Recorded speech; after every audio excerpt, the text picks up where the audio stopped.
भाई साहब, आज हम एक ऐसे किले पर आए हुए हैं जो बेहद जंगल में है और एक नटनी की श्रापित आत्मा आज भी इस किले में लालटेन और एक हाथ में तलवार लेकर अपने शत्रुओं से बदला लेने के लिए 2000 साल से भटक रही है। रात के समय किसी की हिम्मत नहीं कि यहाँ से निकल भी जाए। नटनी किसी को भी यहाँ से निकलने नहीं देती। नटनी का श्राप इस किले को लगा, जिसकी वजह से पूरा जर्जर में तब्दील हो गया, मिट्टी में मिलता चला जा रहा है। भाई साहब, ये जो किला आप देख रहे हो तकरीबन 2000 साल पुराना है, जिसे तिमनगढ़ का किला कहते हैं। कहते हैं कि कभी राजा तिमनपाल ने, जिनके पास तिलस्मी तलवार हुआ करती थी, उन्होंने इस किले का निर्माण किया था। और इतना ही नहीं, बहुत बड़े एरिया में, तकरीबन 5 से 7 किलोमीटर के एरिया में भयंकर जंगलों के बीचों बीच में इस किले का निर्माण किया था। कभी उन बख्तरबंद छतरियों में सैनिक खड़े होकर पहरेदारी करते थे, तो रानियां खड़ी होकर राजा जब इस दरवाजे से निकलते थे तो उनका स्वागत करते थे। लेकिन आज सारा कुछ मलबा यहाँ पर टूटा पड़ा है। एक समय ये बहुत भव्य किला था।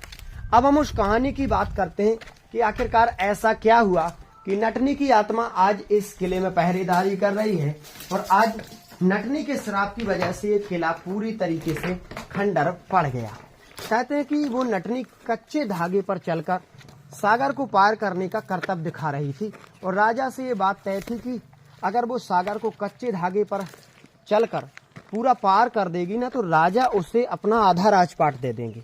जब वो पूरा सागर पार करने के ही लास्ट में थी, तो राजा के सैनिकों द्वारा रानी के इशारे पर उस कच्चे धागे को काट दिया गया और वो नटनी गिर करके उसकी जान चली गई। और उसने गिरते गिरते ये श्राप दिया कि ये पूरा किला पाषाण यानी पत्थर का हो जाएगा, सारे लोग पत्थर के हो जाएंगे, ये कभी बस नहीं पाएगा, आबाद नहीं होगा।